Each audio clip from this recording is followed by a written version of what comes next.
오늘 성경 창세기 1장 14절부터 31절까지 말씀입니다. 창세기 1장 14절부터 31절까지 말씀. 하나님이 이르시되 하늘의 궁창에 광명체들이 있어 낮과 밤을 나뉘게 하시고 그것들로 징조와 계절과 날과 해를 이루게 하라. 또 광명체들이 하늘의 궁창에 있어 땅을 비추라 하시니 그대로 되니라.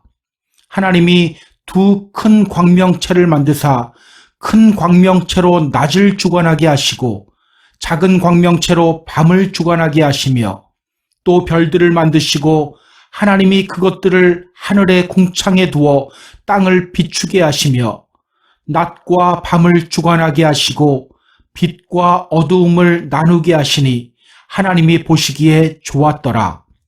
저녁이 되고 아침이 되니 이는 넷째 날이니라. 하나님이 이르시되 물들은 생물을 번성하게 하라. 땅 위 하늘의 궁창에는 새가 나르라 하시고 하나님이 큰 바다 짐승들과 물에서 번성하여 움직이는 모든 생물을 그 종류대로 날개 있는 모든 새를 그 종류대로 창조하시니 하나님이 보시기에 좋았더라. 하나님이 그들에게 복을 주시며 이르시되 생육하고 번성하여 여러 바닷물에 충만하라. 새들도 땅에 번성하라 하시니라. 저녁이 되고 아침이 되니 이는 다섯째 날이니라. 하나님이 이르시되 땅은 생물을 그 종류대로 내되 가축과 기는 것과 땅의 짐승을 종류대로 내라 하시니 그대로 되니라. 하나님이 땅의 짐승을 그 종류대로, 가축을 그 종류대로, 땅에 기는 모든 것을 그 종류대로 만드시니 하나님이 보시기에 좋았더라. 하나님이 이르시되 우리의 형상을 따라 우리의 모양대로 우리가 사람을 만들고 그들로 바다의 물고기와 하늘의 새와 가축과 온 땅에 기는 모든 것을 다스리게 하자 하시고 하나님이 자기 형상 곧 하나님의 형상대로 사람을 창조하시되 남자와 여자를 창조하시고 하나님이 그들에게 복을 주시며 하나님이 그들에게 이르시되 생육하고 번성하여 땅에 충만하라. 땅을 정복하라. 바다의 물고기와 하늘의 새와 땅에 움직이는 모든 생물을 다스리라 하시니라. 하나님이 이르시되 내가 온 지면에 씨 맺는 채소와 씨 가진 열매 맺는 모든 나무를 너희에게 주노니 너희의 먹을거리가 되리라.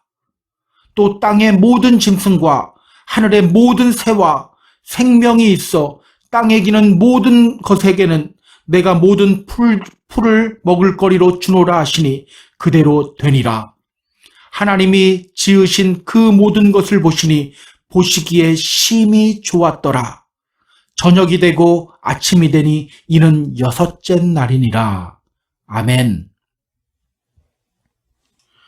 우리는 지금 하나님의 천지 창조 과정을 보고 있습니다.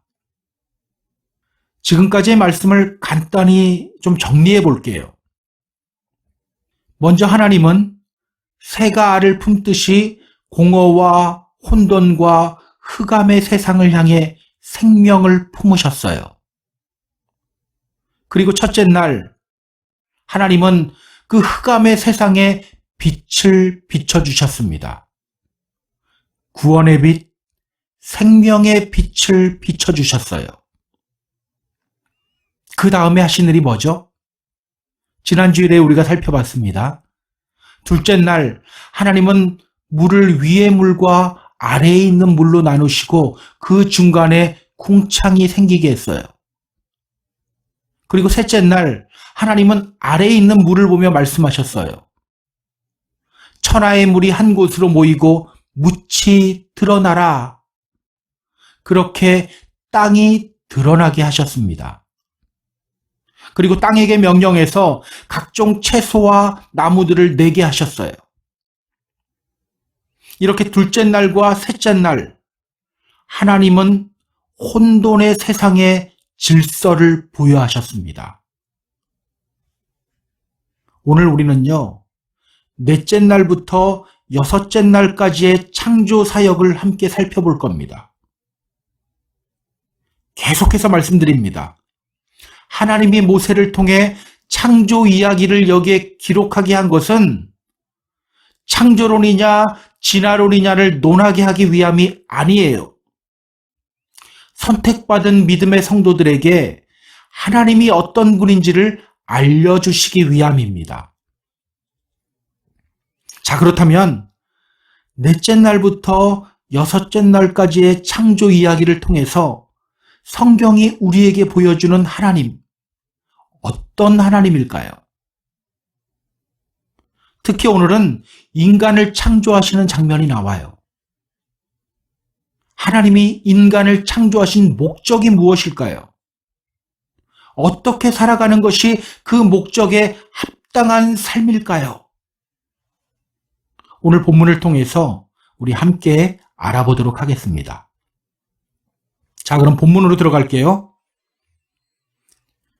먼저 하나님이 무엇을 창조하셨는지를 함께 정리했으면 좋겠어요. 넷째 날 하나님은 무엇을 창조하셨을까요? 14절, 15절 보시기 바랍니다. 하나님이 이르시되 하늘의 궁창에 광명체들이 있어 낮과 밤을 나뉘게 하고 그것들로 징조와 계절과 날과 해를 이루게 하라. 또 광명체들이 하늘의 궁창에 있어 땅을 비추라 하시니 그대로 되니라. 넷째 날 하나님은 무엇을 창조하셨습니까? 광명체, 즉 해와 달과 별들을 창조하셨습니다. 다섯째 날은 무엇을 창조했는지 볼까요? 21절 보세요. 하나님이 큰 바다 짐승들과 물에서 번성하여 움직이는 모든 생물을 그 종류대로, 날개 있는 모든 새를 그 종류대로 창조하시니 하나님이 보시기에 좋았더라. 다섯째 날에는 무엇을 창조하셨습니까? 물에 사는 물고기들, 그리고 하늘에 사는 각종 새들을 창조하셨어요. 여섯째 날에는 무엇을 창조하셨는지 볼까요? 25절입니다. 하나님이 땅의 짐승을 그 종류대로, 가축을 그 종류대로, 땅에 기는 모든 것을 그 종류대로 만드시니 하나님이 보시기에 좋았더라. 27절도 보세요. 하나님이 자기 형상, 곧 하나님의 형상대로 사람을 창조하시되 남자와 여자를 창조하시고. 여섯째 날은 무엇을 창조하셨어요? 땅의 짐승들, 그리고 사람. 여러분, 넷째 날부터 이 여섯째 날까지의 창조 사역을 한 문장으로 정리한다면 어떻게 표현할 수 있을까요? 넷째 날부터 여섯째 날까지의 창조 사역을 한 문장으로 정리하면 어떻게 표현할 수 있을까? 흑암과 혼돈과 공허의 세상. 먼저 하나님은 흑암에 빛을 비춰주셨어요. 그 다음엔 혼돈의 질서를 세우셨어요. 그러면 이제 뭐가 남았습니까? 흑암과 혼돈과 공허 중에 흑암 문제 해결됐고 혼돈 문제 해결됐고 이제 뭐가 남았어요? 공허. 따라서 넷째 날부터 여섯째 날까지의 창조 사역을 한 문장으로 정리하면 이렇게 표현할 수 있어요. 하나님이 공허의 세상을 채우시다. 또는 하나님이 공허의 세상에 창조물을 공급하시다. 그래서 오늘 설교 제목을 이렇게 잡은 거예요. 공허를 채우시다. 공허를 채우시다. 그렇다면 여러분, 이 넷째 날부터 여섯째 날까지의 창조 사역을 통해서 우리가 봐야 할 하나님, 어떤 하나님입니까? 공허를 채우시는 하나님, 채워주시는 하나님, 공급하시는 하나님. 기억하세요. 우리 하나님은요, 공허를 채워주시는 분이십니다. 공허를 채워주시는 분. 이것이 바로 우리 믿음의 성도들이 창조주 하나님을 바라보며 고백해야 할 믿음의 고백입니다. 시편 145편을 보면요, 다윗이 바로 이런 믿음의 고백을 했어요. 시편 145편 15절 16절에서 그는 이렇게 고백합니다. 모든 사람의 눈이 주를 앙망하오니 주는 때를 따라 그들에게 먹을 것을 주시며 손을 펴사 모든 생물의 소원을 만족하게 하시나이다. 주는 때를 따라 그들에게 먹을 것을 주시며 손을 펴사 모든 생물의 소원을 만족하게 하시나이다. 바울도 이런 고백을 했어요. 빌립보서 4장 18절에서 그는 이렇게 고백해요. 내게는 모든 것이 있고 또 풍부한지라. 내게는 모든 것이 있고 또 풍부한지라. 그리고 그 다음 절인 빌립보서 4장 19절에서 이렇게 선포합니다. 나의 하나님이 그리스도 예수 안에서 영광 가운데 그 풍성한 대로 너희 모든 쓸 것을 채우시리라. 그 풍성한 가운데 너희 모든 쓸 것을 채우시리라. 빌립보서는요, 바울이 로마 감옥에서 쓴 편지예요. 그런데 그는 고백해요. 내게는 모든 것이 있다. 풍부하게 있다. 하나님이 우리의 모든 쓸 것을 채워주시되 풍성하게 채워주신다. 그가 어떻게 이렇게 고백할 수 있었을까요? 때를 따라 공급하시며 채워주시는 창조주 하나님을 기억했기 때문입니다.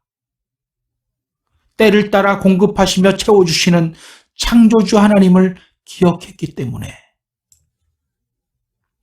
저는 오늘 우리들에게도, 저와 여러분들에게도 이와 같은 믿음의 고백이 있었으면 좋겠어요.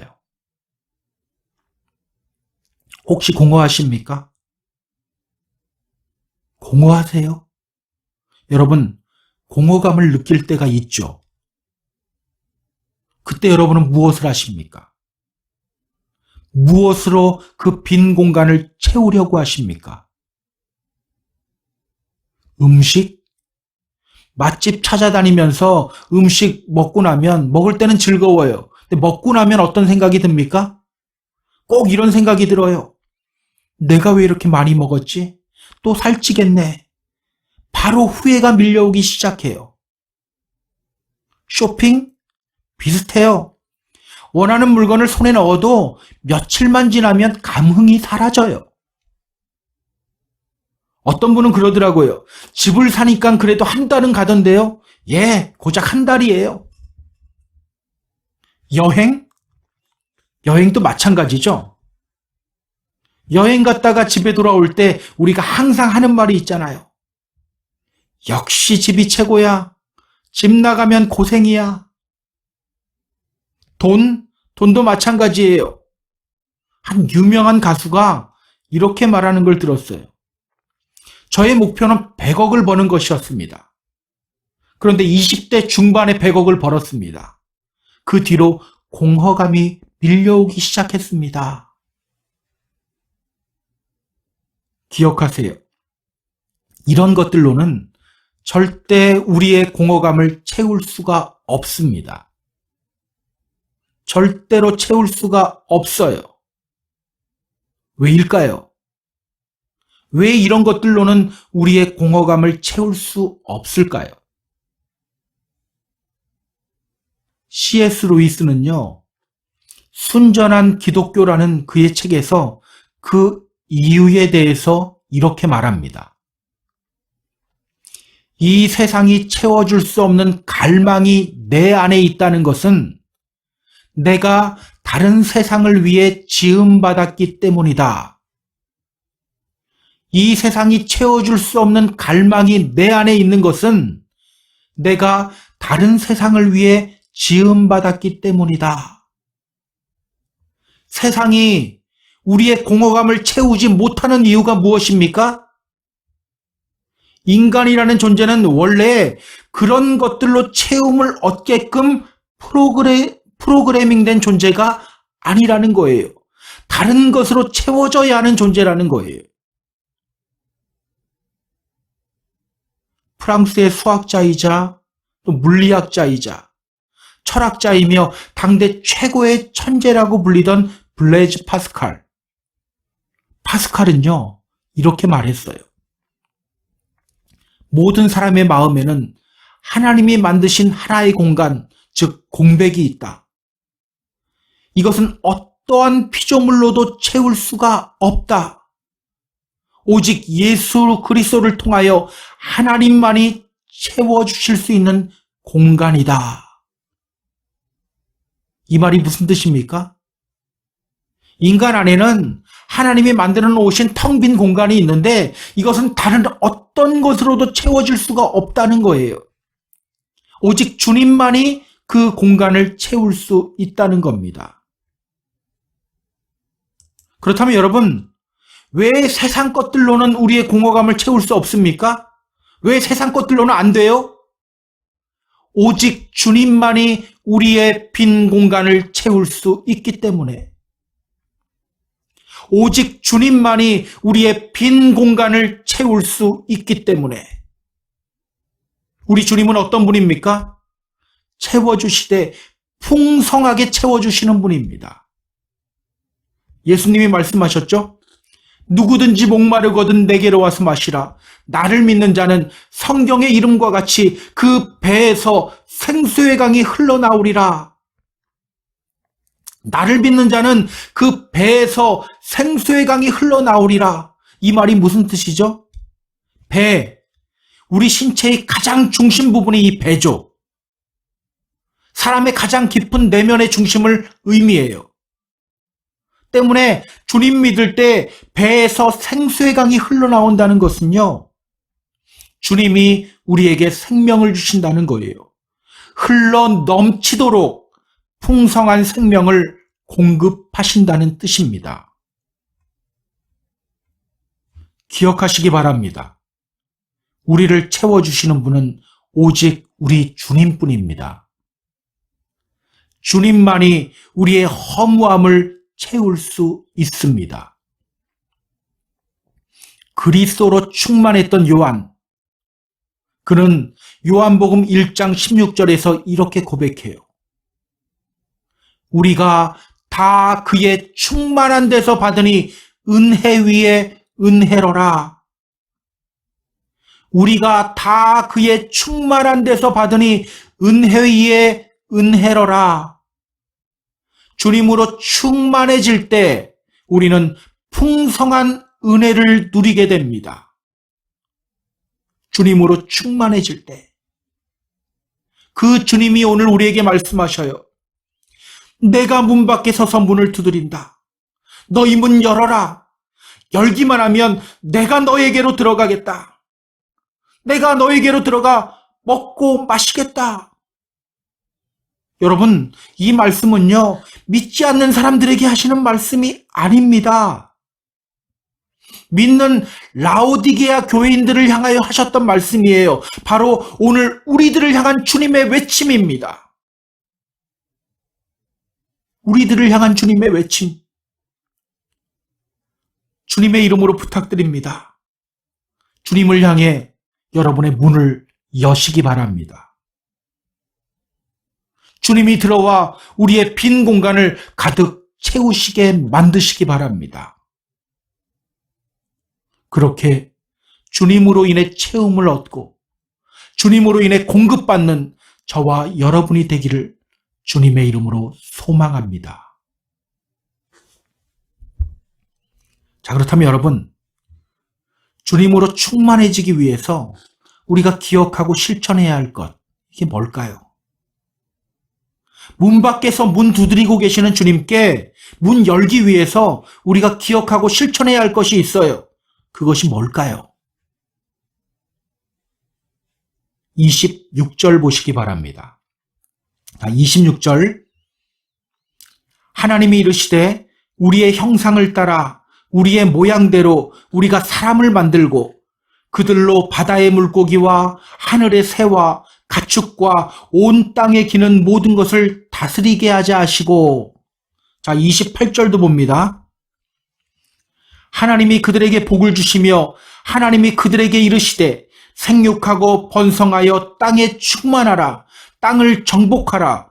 바다의 물고기와 하늘의 새와 땅에 움직이는 모든 생물을 다스리라 하시니라. 하나님이 인간 창조하시며 하시는 말씀이 뭐예요? 다른 짐승들과 구분되게 인간에게만 하신 말씀이 있어요. 그게 뭡니까? 모든 것을 다스리게 하자. 그들로 바다의 물고기와 하늘의 새와 가축과 온 땅과 땅에 기는 모든 것을 다스리게 하자. 또 인간을 창조하신 후에 어떤 말씀하셨어요? 땅을 정복하라. 바다의 물고기와 하늘의 새와 땅에 움직이는 모든 생물을 다스려라. 땅을 정복하라. 다스려라. 그렇다면 여러분, 하나님이 인간을 창조하신 목적이 뭐예요? 이 세상을 다스리게 하기 위함이에요. 이 세상을 다스리게 하기 위함.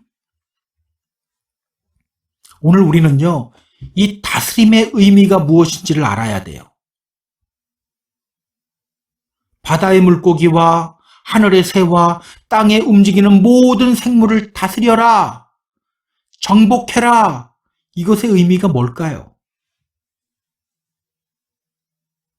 이 창조 이야기를 보면서 우리가 좀 생각해 봐야 할 것이 있어요.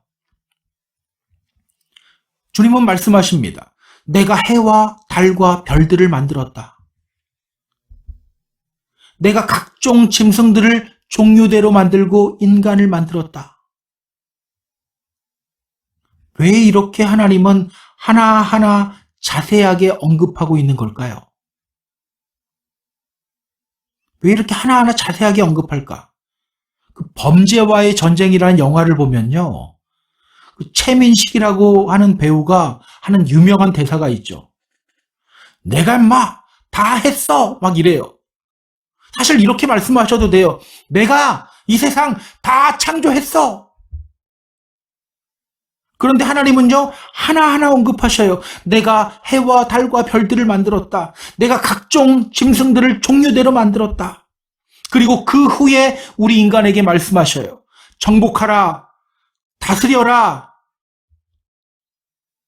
왜 이렇게 말씀하신 걸까요? 그 이유는요, 인간 안에 자리 잡고 있는 뿌리 깊은 우상 숭배에 대한 열망 때문입니다. 인간 안에 자리 잡고 있는 뿌리 깊은 우상 숭배에 대한 열망 때문에. 여러분, 이 창세기는 원래 누구를 위해 쓴 책입니까? 제1 독자가 누구예요? 출애굽한 이스라엘 자손입니다. 그 이스라엘 자손들이 시내산에서 하나님으로부터 십계명을 받자마자 한 일이 뭐예요? 금송아지 만들었어요. 제1계명이 뭡니까? 너는 나 외에 다른 신들을 두지 말아라. 2계명은 뭐예요? 너를 위하여 새긴 우상 만들지 말고 또 하늘 위에 있는 것이나 아래로 땅에 있는 것이나 땅 아래 물속에 있는 것에 어떤 형상도 만들지 말아라. 그런데 그들은요, 금으로 송아지 형상을 만들었어요. 그리고는 이렇게 말합니다. 이 금송아지는 우리를 애굽 땅에서 인도하여 낸 우리의 하나님이다. 여호와의 이름을 망령되게 일컫지 말라는 세 번째 계명까지 그냥 한꺼번에 세트로 어겨버려요. 이것이 바로 인간의 모습이에요. 우리 인간이라는 존재는요, 우상 숭배에 매우 취약해요. 어떤 때는 하나님의 이름으로 우상을 섬겨요. 자기 기분과 뜻대로 하면서 자기 의지대로 하면서 거기에 하나님을 대입시켜요. 하나님이 이런 마음 주셨어. 이거 하나님이 주신 마음이야. 그런데 자기 알아주지 않으면 불같이 화를 내요. 하나님이 주신 마음인데 왜 화내는지 모르겠어요. 이렇게 우리 인간은요, 우상 숭배에 매우 취약해요. 주님 믿으면서도 우상을 숭배해요. 그렇기 때문에 우리 하나님은 하나하나 자세하게 열거하신 겁니다. 당시 사람들에게 해와 달과 별, 어떤 존재였을까요? 섬김의 대상이었어요. 이런 걸 애니미즘이라고 하죠. 특히 이스라엘 자손이 나온 이집트, 이 애굽이라는 나라는요, 라라고 불리는 태양신을 열심히 숭배하는 나라였어요. 그들의 태양신의 이름은 라였어요. 라. 또 가나안에 인접한 메소포타미아는요, 달 숭배 사상이 강했어요. 그들이 들어갈 가나안도 그 달 숭배 사상의 영향을 받았어요. 별 숭배, 이건 말할 것도 없죠. 사실은 오늘날에도 이 별 숭배 사상들이 얼마나 많습니까? 당시 사람들에게 짐승은 또 어떤 존재였을까요? 짐승들 또한 섬김의 대상이었어요. 이런 걸 토테미즘이라고 하죠. 토테미즘. 이집트 사람들은요, 각종 짐승들을 섬겼어요. 심지어 개구리도 섬겼어요. 다산의 신이었죠, 개구리는. 소도 섬겼어요. 그 영향으로 인해 이스라엘이 시내산 아래에서 금송아지 만들었던 겁니다. 그 영향으로 인해 이스라엘이 시내산 아래에서 금송아지를 만들었던 거예요. 그렇게 아직 우상의 때를 벗지 못하고 여전히 우상 숭배에 취약한 이스라엘을 향해 오늘 하나님이 말씀하시는 거예요. 내가 해와 달과 별들을 만들었다. 내가 각종 짐승들을 종류대로 만들었다. 너희는 그것을 다스려라. 그러니까 하나님은요, 이렇게 말씀하고 계신 거예요. 이 세상의 해와 달과 별 다 내가 만들었어. 각종 짐승들 모두 내가 만들었어. 그런데 너희들 왜 그것들 섬기고 있니? 내가 그것들 다스리라고 했잖아. 그런데 왜 다스려야 할 대상 아래로 기어 들어가고 있니? 제발 미련하게 굴지 마. 그것은 숭배할 대상이 아니야. 너희들이 숭배할 대상은 바로 나, 창조주 하나님이야. 그렇다면 여러분, 다스린다는 것은 무엇을 의미합니까? 우상 숭배하지 말라는 거예요. 우상 숭배에 취약한 우리들에게 말씀하시는 거예요. 우상 숭배하지 말아라. 다른 것들로 너를 채우려고 하지 말아라. 여러분, 우리가 왜 공허를 느끼는지 아세요? 빅터 프랭클이라고 하는 유명한 정신과 의사는요, 사람들이 느끼는 실존적 공허에 대해서 이렇게 정의해요. 공허란 인간의 삶의 목적과 의미를 잃어버린 것이다. 공허란 인간의 삶의 목적과 의미를 잃어버린 것이다. 쉽게 말하면 삶의 목적과 의미를 잃어버렸기 때문에 공허를 느끼게 된다는 거예요. 그래서 우리는 공허 느낄 때 이렇게 말하잖아요. 내가 지금 뭐 하지? 내가 왜 살아야 하지? 삶의 이유와 목적이 제대로 서지 않아서예요. 여러분, 오늘 우리의 문제가 뭔지 아세요? 주님을 알면서도 우상숭배한다는 겁니다. 주님을 알면서도 우상숭배해요. 주님이 채워주신다는 사실 모르는 것 아니에요. 잘 알아요. 주님의 채워주심을 삶 속에서도 경험했어요. 주님이 채워주셨다고 간증도 해요. 그런데 우리 안에는 이런 마음이 있어요. 돈으로 나의 공허함 채울 수 없다는 거 다 알아. 그래도 돈방석에 한번 앉아봤으면 소원이 없겠다. 솔직히 우리 안에 이런 마음 다 있잖아요. 이것이 바로 우리들의 모습이에요. 이스라엘 자손들이 그렇게 하나님의 역사를 경험하고도 금송아지를 만들었던 것과 똑같이 우리도 행동하고 있어요. 우리 주님을 삶의 우선순위에서 순위권 밖에 한 5번째, 6번째, 10번째 그렇게 순위권 밖으로 밀어내놓고서는 그래도 자신은 주님 믿고 있다고 착각하고 있는 거예요. 오늘 우리는요, 하나님의 한탄을 들을 수 있어야 합니다. 하나님의 한탄을 들어야 돼요. 시편 81편 10절을 보면요, 하나님이 이렇게 말씀하셔요. 나는 너를 애굽 땅에서 인도하여 낸 여호와 내 하나님이니 내 입을 크게 열라 내가 채우리라 하였으나 내 백성이 내 소리를 듣지 아니하며 이스라엘이 나를 원하지 아니하였도다. 내 입을 크게 열라 내가 채우리라 하였으나 내 백성이 내 소리를 듣지 아니하며 이스라엘이 나를 원하지 아니하였도다. 내가 채워준다고 하는데 왜 나를 향하여 입을 열지 않니? 왜 내 소리를 듣지 않고 왜 나를 원하지 않니? 오늘 우리들을 향한 하나님의 음성이 아닐까요? 주님의 이름으로 부탁드립니다. 주님을 향하여 문을 여시기 바랍니다. 문을 여시는 방법은 내가 주인 삼은 모든 것들 내려놓고 주님 바라보는 거예요. 우리 인간은 뭐를 가장 자기 주인으로 삼는지 아세요? 자기 자신을 가장 주인으로 삼아요. 그리고 돈이고. 그거 다 내려놓고 주님 바라봐야 돼요. 그때 주님이 우리의 빈 공간에 들어오시고 우리는 주님의 채워주심과 놀라운 창조의 역사를 경험하게 될 것입니다. 오늘 우리는 어떻습니까? 우리의 빈 공간에 주님 모셔드리고 있나요?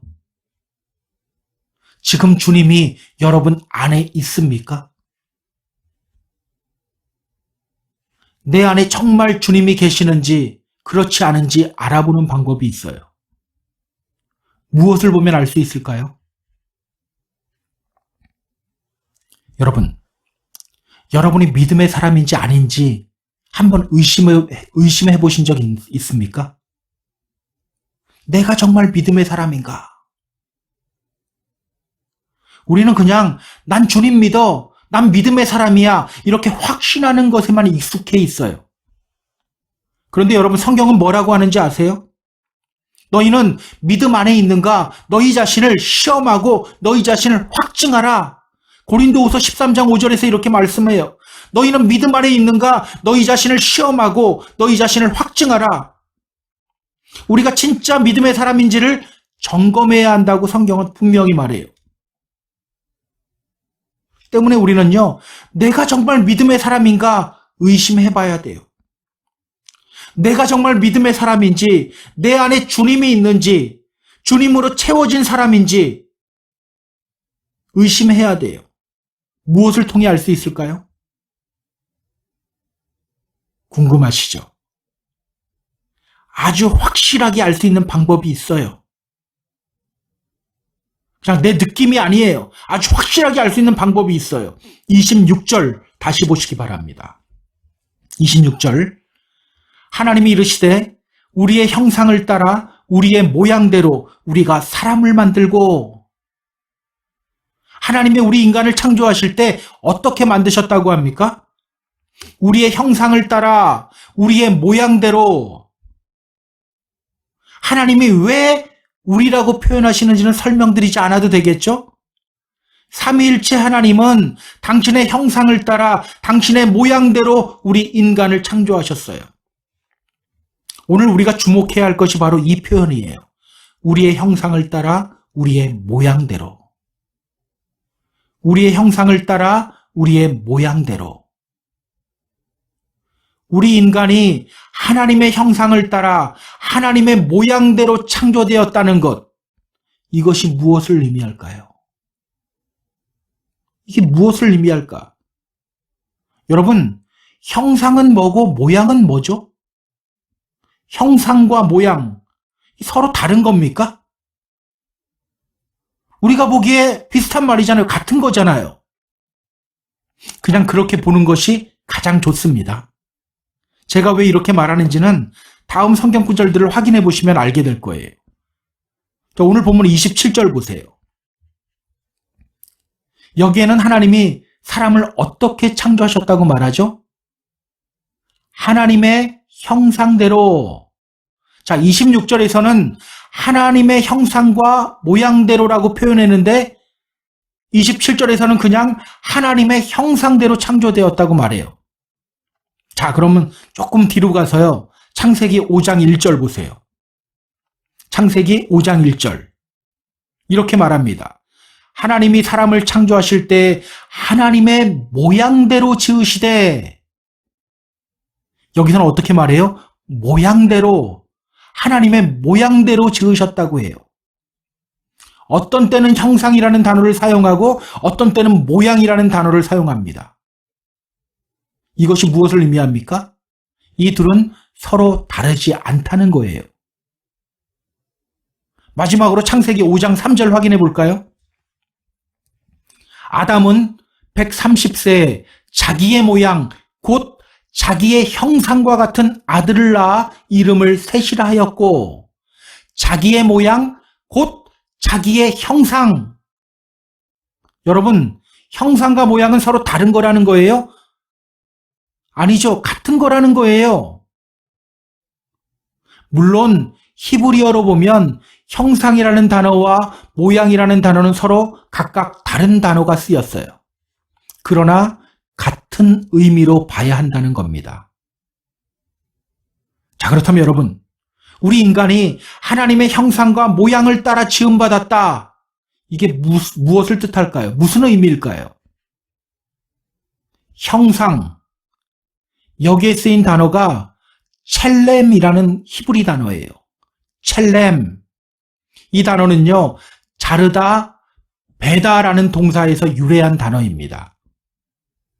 동물이나 사람의 모습대로 조각되는 과정을 묘사할 때 사용되는 단어예요. 첼렘. 모양. 여기 쓰인 단어가 데무스라는 히브리어 단어예요. 데무스. 이 단어는요, 무엇과 비슷하다라는 동사에서 유래한 단어입니다. 비슷한 모양이라는 뜻을 가지고 있어요. 그러니까 이 형상과 모양을 굳이 구분하자면 형상은 석고상 같은 동상을 가리키는 말이고요. 모양은 비슷함. 이것을 가리키는 말이에요. 자, 두 단어를 종합해 보세요. 사람이란 어떤 존재입니까? 하나님을 닮은 존재라는 겁니다. 하나님 닮은 존재. 그래서 다윗은요, 시편 8편에서 하나님의 인간 창조를 묵상하며 이렇게 노래해요. 사람이 무엇이간데 주께서 그를 생각하시며 인자가 무엇이기에 주께서 그를 돌보시나이까. 그를 하나님보다 조금 못하게 하시고 영화와 존귀로 관을 씌우셨나이다. 우리가 바로 그런 존재라는 거예요. 우리 옆 사람에게 이렇게 말해볼까요? 지금 보니 하나님 닮으셨네요. 지금 보니 하나님 닮으셨네요. 기억하세요. 우리는 하나님 닮은 존재입니다. 그렇다면 여러분, 여기서부터가 아주 중요해요. 우리가 하나님을 닮았다는 것, 이것은 무엇을 의미할까요? 우리가 하나님을 닮았다는 것, 이것은 무엇을 의미할까? 아까 형상이라는 말이 어떤 동상을 가리키는 말이라고 했죠. 동상을 예로 들어 볼게요. 서울 광화문에 가면요, 세종대왕 동상과 이순신 장군 동상이 있어요. 그 동상을 보며 사람들은 누구를 떠올립니까? 세종대왕과 이순신 장군을 떠올려요. 그 동상이 세종대왕은 아니에요. 그 동상이 이순신 장군은 아닙니다. 그런데 그 동상을 보며 우리는 세종대왕을 떠올리고 이순신 장군을 떠올립니다. 그렇다면 여러분, 우리가 하나님의 형상대로 창조되었다는 것 무엇을 의미합니까? 인간은 어떤 존재라는 거예요? 그렇게 하나님을 대리하는 존재, 하나님을 생각나게 하는 존재라는 거예요. 하나님을 대리하는 존재, 하나님을 생각나게 하는 존재. 예수님도 빌립에게 이 원리로 말씀하셨죠. 빌립이 예수님에게 말해요. 주여, 아버지를 우리에게 보여주세요. 그러자 주님이 뭐라고 말씀하십니까? 나를 본 자는 아버지를 보았거늘 어찌하여 아버지를 보이라 하느냐? 예수님을 본 자는 아버지를 봤대요. 그리고 예수님은 왜 당신이 그렇게 말씀하시는지를 말해요. 내가 너에게 이르는 말은 스스로 하는 것이 아니라 아버지께서 내 안에 계셔서 그의 일을 하시는 것이라. 그렇다면 여러분, 내 마음에 진짜 주님이 있는지를 확인하려면 무엇을 보면 돼요? 나를 통해 주님의 모습이 투영되고 있는지를 봐야 돼요. 입으로만 주여라고 외치는 나를 보는 것이 아니라 나를 통해 주님의 모습이 보여주고 있는지를 봐야 돼요. 열매를 통해 그 사람을 안다고 말하잖아요. 나는 지금 주님의 생각으로 생각하고 있는가? 나는 지금 주님의 입술로 말하고 있는가? 나는 지금 주님의 손과 발이 되어 일하고 있는가? 이것 봐야 돼요. 대부분의 사람들은요, 멋진 신앙 고백하는 자신을 보며 자기 안에 주님이 있다고 생각해요. 단순히 그것만 보면 안 됩니다. 나를 통해 주님의 모습이 보여주고 있는지를 봐야 합니다. 여러분, 믿지 않는 사람들이 이렇게 말하는 경우가 있죠. 나는 교회 다니지 않아. 그런데 저 사람을 보면 왠지 교회 다니고 싶어. 저 사람을 보면 왠지 하나님이 믿고 싶어져. 그 사람이 바로 주님의 증인입니다. 교회 나오라고 한마디 안 했어도 그 사람이 바로 주님의 증인이에요. 기억하세요. 나를 통해 하나님의 모습이 보여야 합니다. 세상 사람들이 나를 통해 하나님을 보아야 합니다. 그것이 바로 땅을 정복하라는 하나님의 명령을 실천하는 거예요. 그것이 바로 땅 끝까지 이르러 내 증인이 되라는 예수님의 명령을 실천하는 겁니다. 요즘 왜 전도가 막혔다고 합니까? 세상이 흉흉해서? 세상은 옛날부터 흉흉했어요. 우리가 똑바로 서지 않아서입니다. 그리스도의 몸인 교회가 예수로 충만하지 않고 다른 것들로 충만하기 때문이에요. 입으로는 주여 주여 하는데 실제로 나를 통해 드러나는 모습은 계산적이고 다른 사람 흉보기 좋아하고 시기하고 질투하기를 즐기는 세상 모습이 그대로 보여지기 때문이에요. 주님의 이름으로 부탁드립니다. 정말 주님 닮은 삶을 살아가는, 그렇게 주님을 투영하는 삶을 살아가는 저와 여러분이 다 되었으면 좋겠습니다. 오늘 우리는요, 우리 자신 한번 점검해 봐야 돼요. 이렇게 스스로에게 질문 한번 해보세요. 오늘 나는 어떤가? 나를 통해 주님의 모습이 나타나고 있는가? 나를 통해 주님의 모습이 나타나고 있는가? 지난주 중에 막내를 좀 혼낸 날이 있었어요. 혼날 짓을 했어요. 또 물론 봄으로서 아이를 혼낼 수 있어야 돼요. 그런데 제가 아이를 혼내다가 이게 가르침이 아니라 화가 앞섰어요. 눈을 막 부라리면서 입술을 꽉 깨물면서 막 험한 말을 했어요. 그렇다고 욕을 하고 그런 건 아니고요. 그리고 방에 들어와서 설교 준비한답시고 자리에 앉았어요. 그리고 이 말씀을 보는데 순간 이런 생각이 들어요. 내 모습이 우리 아이에게 어떻게 보였을까? 내 모습이 우리 아이에게 어떻게 보였을까? 영화 제목 하나가 생각나더라고요. 악마를 보았다. 우리 아이가 그 순간 나를 통해 무엇을 보았을까? 갑자기 부끄러워지기 시작했어요. 우리 사랑하는 펜사콜라 한인교회 성도 여러분, 오늘 여러분은 어떻습니까? 여러분을 통해 다른 사람이 무엇을 보고 있습니까? 누구를 보고 있습니까? 여러분을 통해 주님의 모습이 나타나고 있나요? 기억하세요. 오늘 주님이 원하시는 것은 우리가 주님 닮은 삶을 살아가는 겁니다. 주님으로 충만해지시기 바랍니다. 다른 것들 쫓지 말고 주님을 모시어드리시기 바랍니다. 그때 우리는 주님 닮은 삶을 살아가게 됩니다. 그때 우리는 주님의 눈으로 세상을 바라보게 되고요.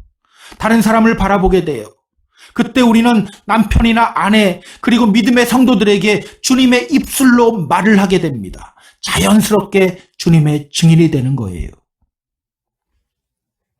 공허의 공간을 채우신 하나님을 묵상하며 이제는 우리 안에 정말 주님을 모셨으면 좋겠습니다.